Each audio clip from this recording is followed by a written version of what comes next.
Hi friends, welcome to my channel.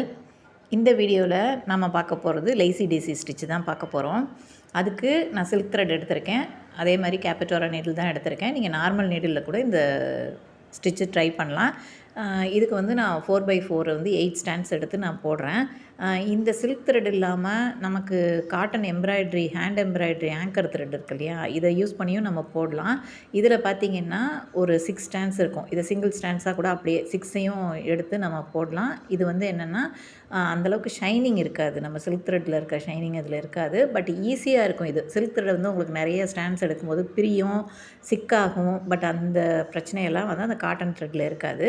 நான் இப்போ வந்து சில்க் த்ரெட்டில் போட்டு காமிக்கிறேன். உங்களுக்கு காட்டன் த்ரெட்டில் வேணும்னாலும் நீங்கள் ட்ரை பண்ணி பார்க்கலாம். இப்போது எந்த இடத்துல நம்ம ஸ்டார்ட் பண்ணணுமோ அங்கே வந்து நீடில் வெளியில் எடுத்துருங்க, ஃபுல்லாக எடுத்துருங்க. எடுத்துகிட்டு லெஃப்ட் ஹேண்டில் த்ரெட்டை கையில் பிடிச்சிக்கோங்க. பிடிச்சிட்டு எந்த இடத்துல நம்ம வெளியே எடுத்தோமோ அங்கேயே நீடில் இன்சர்ட் பண்ணிவிட்டு இந்த த்ரெட்டை அந்த நீடில் மேலே ஒரு ரொட்டேஷன் கொடுத்து எடுத்துகிட்டு திரும்ப அந்த ஓவல் ஷேப் இருக்கு இல்லையா, அதுக்கு வெளியில் நம்ம அந்த இடத்துல வந்து நீடில் பஞ்ச் பண்ணி இறக்கிட்டோம்னா அந்த த்ரெட்டு வந்து செக்யூர்ட் ஆகிடும். இது எல்லாருக்குமே ஆல்ரெடி தெரிஞ்சிருக்கும் இந்த ஸ்டிச்சு.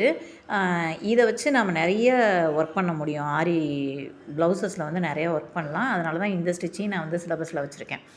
ஸோ இது ரொம்ப ஈஸியான ஸ்டிச்சு தான். உங்களுக்கு அந்த லூப்போட ஷேப்பு, சைஸ் எவ்வளோ வேணுமோ அதுக்கு தகுந்த மாதிரி நம்ம ஸ்டாண்ட்ஸ் எடுத்துக்கலாம். ஸோ நார்மலாக 4x4 இல்லை 5x5 அந்த அளவே போதும். நீங்கள் எந்த லென்த்து வேணுமோ அதுவும் நம்ம டிசைட் பண்ணிக்கலாம். எவ்வளோ ஹைட்டில் வேணும் அப்படிங்கிறதையும் டிசைட் பண்ணிட்டு இந்த த்ரெட்டை வந்து கீழே விட்டுறக்கூடாது. கடைசி வரைக்கும் விடாமல் பிடிச்சிக்கோங்க. பிடிச்சிட்டு கீழே வந்து அந்த இடத்துல லாஸ்ட்டில் ஒரு நீடில் ஒரு பஞ்ச் கொடுத்துக்கோங்க. இது வந்து நம்ம 2 விதமாக போடலாம். நம்ம இந்த ஒரே ஸ்டிச்சை 2 விதமாக போடலாம். இப்போ நான் போட்டு காமிச்சது ஒரு விதம். இது வந்து அந்த நீடில் அடியில் கொடுத்து எடுக்கும்போது ஒரு சிலருக்கு கஷ்டமாக இருக்க மாதிரி இருக்கலாம். பட் இது இன்னொரு மெத்தட் பார்த்திங்கன்னா கொஞ்சம் ஈஸியாக இருக்கிற மாதிரி இருக்கும். இப்போ நீடில் எடுத்துடுறோம் இல்லையா, எடுத்த இடத்துலையே நீடில் ஃபுல்லாகவே பஞ்ச் பண்ணிவிடுங்க. பஞ்ச் பண்ணி த்ரெட்டை இறக்கிட்டு இந்த த்ரெட்டை கையில் வந்து கீழே விடக்கூடாது. இப்போ நம்ம எந்த இடத்துல வெளியில் எடுக்கணுமோ, எந்த அந்த டிஸ்டன்ஸ்க்கு வேணுமோ அந்த இடத்துல நீடில் வெளியில் எடுத்துகிட்டு இந்த லூப் அதில் அப்படியே மாட்டி விட்டுட்டிங்கன்னா ஆட்டோமேட்டிக்காக அங்கே வந்து ஒரு ஸ்டிச்சு ஃபார்ம் ஆகிடும் உங்களுக்கு. ஸோ இதே மாதிரி வெளியில் ஒரு ஸ்டிச்சை கொடுத்து இதை வந்து லாக் பண்ணிடலாம். ஓகேவா? அந்த மெத்தடை இது கொஞ்சம் ஈஸியாக இருக்க மாதிரி இருக்கும். பட் ரெண்டுமே சேம் தான். உங்களுக்கு பேட்டர்ன் வந்து பார்க்கும்போது ஒரே மாதிரி தான் இருக்கும். பட் போடுறது கொஞ்சம் ஈஸியாக இருக்கிற மாதிரி இருக்கும் நமக்கு. அதனால் இந்த மெத்தடாக இருந்தாலும் சரி, அந்த மெத்தடாக இருந்தாலும் சரி, உங்களுக்கு எந்த மெத்தட் ஈஸியாக வருதோ அதில் வந்து நீங்கள் ஃபாலோ பண்ணிக்கலாம். ஓகேவா? இதை வந்து ஒரு ஸ்டிச்சு கொடுத்து செக்யூர் பண்ணிட்டீங்கன்னா முடிஞ்சுது. இது என்னென்னா சில்க் த்ரெட்டில் போடும்போது நமக்கு கொஞ்சம் வந்து த்ரெட்டு வந்து பிரியும். இப்போ இதை வந்து நான் ஒரு ஃப்ளார் ஷேப்பில் நம்ம போடணும் அப்படின்னா இந்த மாதிரி சர்க்கிள் போட்டு ஒரு 8 பெட்டல்ஸ் வர மாதிரி நீங்கள் போட்டுக்கோங்க. போட்டுட்டு அதே மெத்தடு அப்படியே நம்ம வந்து இதை ஃபாலோ பண்ண போகிறோம். ஸோ த்ரெட்டை மட்டும் கொஞ்சம் கவனமாக ஹேண்டில் பண்ணிக்கோங்க. சிக்கு விழுகாமல் கொஞ்சம் ஹேண்டில் பண்ணிட்டீங்கன்னா ஓகே. இந்த லூப்பை இதில் மாட்டிட்டு ஃபுல்லாக இழுத்து விடுங்க. எங்கேயும் நூல் வந்து சிக்காத ஆகாத அளவுக்கு இழுத்து விடணும். இழுத்து விட்டுட்டு இந்த இடத்துல செக்யூர் பண்ணுறதுக்கு ஒரு ஸ்டிச்சு போட்டுடணும். அவ்வளோதான். இதை நம்ம வந்து ஜர்தோசியில் கூட ஃபாலோ பண்ணுவோம். அட்வான்ஸ்ட் ஸ்டிச்சில் வந்து ஜர்தோசியில் கூட போடுவோம். ஜர்தோசியில் போடும்போது இன்னும் ரொம்ப அழகாக இருக்கும். இந்த ஸ்டிச்சை ஃபாலோ பண்ணி நீங்கள் வந்து ஒரு நெக்லைனில் போடலாம், இல்லை ஸ்லீவில் கூட போடலாம். கொடி டிசைன் போட்டு அழகாக போடலாம். சூப்பராக வரும் உங்களுக்கு. ரொம்ப ஈஸியான ஸ்டிச்சு. ரொம்ப எனக்கு வந்து பட்ஜெட் ஃப்ரெண்ட்லியாக எனக்கு வேணும் அப்படின்னு கேட்குறாங்க அப்படின்னா இந்த மாதிரி ஸ்டிச்சஸ்லாம் நம்ம யூஸ் பண்ணி போடலாம். ஸோ ஒரு காட்டன் சாரீக்கு நீங்கள் ப்ளவுஸ் டிசைன் பண்ணணும்னு நினச்சிங்கன்னா இந்த மாதிரி ஹேண்ட் எம்ப்ராய்டரி ஸ்டிச்சஸ்லாம் யூஸ் பண்ணி நீங்கள் அழகாக போடலாம். ஸோ இதுவுமே வந்து ஈஸியாக தான் இருக்கும் உங்களுக்கு போடுறதுக்கு. இது 2 டைப்பில் எது உங்களுக்கு கம்ஃபர்டபுளாக இருக்கோ அந்த டைப்பை வந்து நீங்கள் ஃபாலோ பண்ணிக்கணும். அவ்வளோதான். இதே மாதிரி ஃபுல்லாக 8 பெட்டலையும் கம்ப்ளீட் பண்ணிட்டு சென்டரில் ஒரு பீடு வைக்கலாம், இல்லை ஸ்டோன் வைக்கலாம். இல்லை நீங்கள் வந்து ஃப்ரெஞ்ச் நாட் போட்டு கூட சென்டரை வந்து கம்ப்ளீட் பண்ணிக்கலாம். அது நம்ம இஷ்டம்தான். எனக்கு ஃபுல்லாகவே எனக்கு பீடு வேணாம், ஸ்டோன் வேணாம், எதுவுமே வேணாம், வெறும் த்ரெட் ஒர்க்கு தான் கேட்குறாங்க அப்படின்னா சென்டரில் ஒரு 3 ஃப்ரெஞ்ச் நாட் போட்டிங்கன்னா கூட அந்த இடம் ஃபில் ஆகிடும். கான்ட்ராஸ்ட் கலரில் கூட போடலாம். நீங்கள் பெட்டல்ஸ் வந்து ரெட் கலரில் போடுறீங்க, நான் எல்லோ கலர் எடுத்து நீங்கள் ஃப்ரெஞ்ச் நாட் போட்டிங்கன்னா அது ஒரு மாதிரி கான்ட்ராஸ்ட்டாக நல்லாயிருக்கும் பார்க்குறதுக்கு. ஓகேவா? இதையும் ட்ரை பண்ணி பாருங்கள். ட்ரை பண்ணி பார்த்துட்டு ஒரு ஷேப் இந்த ஷேப்பே ட்ரை பண்ணிக்கோங்க. டிசைன் வந்து உங்களுக்கு என்ன டிசைன் தோணுதோ அந்த டிசைனில் இந்த ஸ்டிச்சை இது பண்ணிக்கோங்க. இதை நீங்கள் அப்பப்போ இந்த மாதிரி நூல் சிக்காகிற மாதிரி இருக்கும். கீழே இழுக்கும்போது கொஞ்சம் பொறுமையாக எடுத்து விட்டிங்கன்னா அந்த சிக்க ஆகாது. அப்படியே சிக்காயிருந்தால் கூட இழுத்து விடும்போது கரெக்டாக வந்துடும். இதில் ஒரு பெரிய அட்வான்டேஜ் என்னென்னா, நீங்கள் போட்ட ஸ்டிச் ஏதோ தப்பாயிடுச்சுன்னா அப்படியே அழகாக ரிவர்ஸில் கொடுத்தே நீங்கள் த்ரெட்டை எடுத்து பிரிச்சிடலாம். நீடில் ரிவர்ஸில் எடுத்தே நீங்கள் பிரிச்சுக்கலாம்.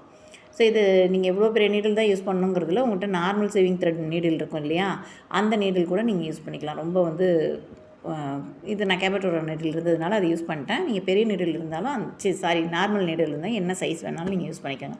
உங்களுக்கு 4x4 இல்லை 5x5 அந்த ஸ்டாண்ட்ஸ் போகிற அளவுக்கு உங்களுக்கு இருக்கணும், அவ்வளோதான்.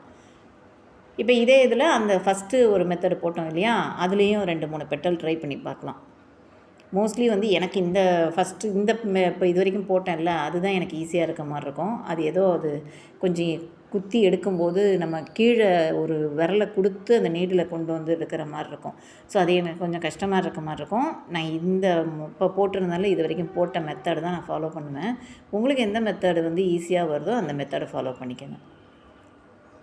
ஸோ இந்த மாதிரி குத்தி எடுக்கும்போது எனக்கு கொஞ்சம் கஷ்டமாக இருக்க மாதிரி இருக்கும். அதுனா ஈஸியாக போட்டு ஃபில் பண்ணுறதுக்கும் ஈஸியாக இருக்க மாதிரி இருக்கும். உங்களுக்கு எந்த மெத்தடு ஈஸியாக வருதோ அதை ஃபாலோ பண்ணிக்கோங்க. ஃபாலோ பண்ணிவிட்டு கம்ப்ளீட் பண்ணிக்க வேண்டியதான்.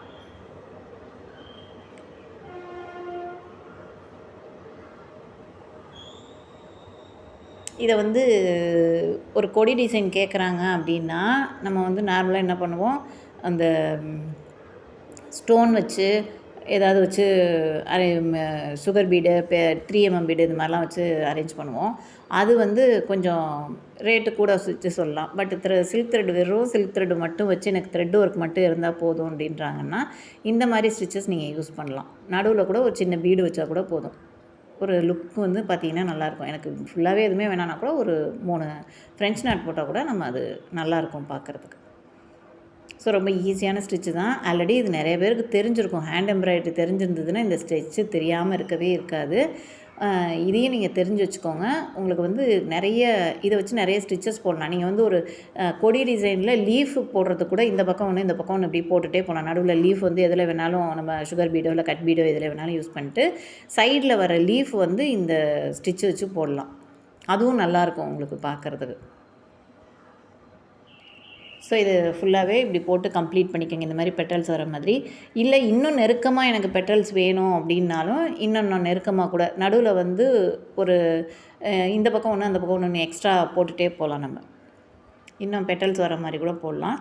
நான் இதில் நடுவில் ஒரு ஹாஃப் பேர்ல் பீடு அதை வச்சு கம்ப்ளீட் பண்ணியிருக்கேன். உங்களுக்கு ஸ்டிச்சு அதாவது நீங்கள் சுகர் பீட் 3mm பீடோ இல்லை 4mm பீடோ வைக்கிறதுனாலும் வைக்கலாம், இல்லை ஃப்ரெஞ்ச் நாட் போட்டு யூஸ் பண்ணுறதுனாலும் பண்ணலாம். நம்ம சேனலில் ஆரி கிளாஸில் ஜாயின் பண்ணணுன்னு நினச்சிங்கன்னா மேலே தெரிகிற வாட்ஸ்அப் நம்பருக்கு மெசேஜ் பண்ணுங்கள், இல்லை கால் பண்ணுங்கள். நான் கிளாஸ் டீட்டெயில் சொல்கிறேன். அதுக்கப்புறம் நீங்கள் ஜாயின் பண்ணிக்கலாம். நம்ம சேனலில் இப்போ தான் ஃபஸ்ட் டைம் பார்க்குறீங்கன்னா சப்ஸ்கிரைப் பண்ணிக்கோங்க. பக்கத்தில் இருக்க பெல் ஐக்கானை கிளிக் பண்ணி ஆல் நோட்டிஃபிகேஷன் கொடுத்து வச்சுக்கோங்க. அப்போ தான் அப்கமிங் வீடியோஸ் எல்லாமே உங்களுக்கு நோட்டிஃபிகேஷனில் வர ஆரம்பிக்கும். இந்த வீடியோவுக்கு ஒரு லைக் கொடுத்துட்டு ஃப்ரெண்ட்ஸ் அண்ட் ஃபேமிலிஸ்க்கு ஷேர் பண்ண மறக்காதீங்க. இந்த வீடியோவில் ஏதாவது டவுட் இருந்ததுன்னா கமெண்ட் செக்ஷனில் கேளுங்க, இல்லை வாட்ஸ்அப்புக்கு மெசேஜ் பண்ணுங்கள். நெக்ஸ்ட் ஒரு ப்ராஜெக்டில் பார்க்கலாம். தேங்க்ஸ் ஃபார் வாட்சிங்.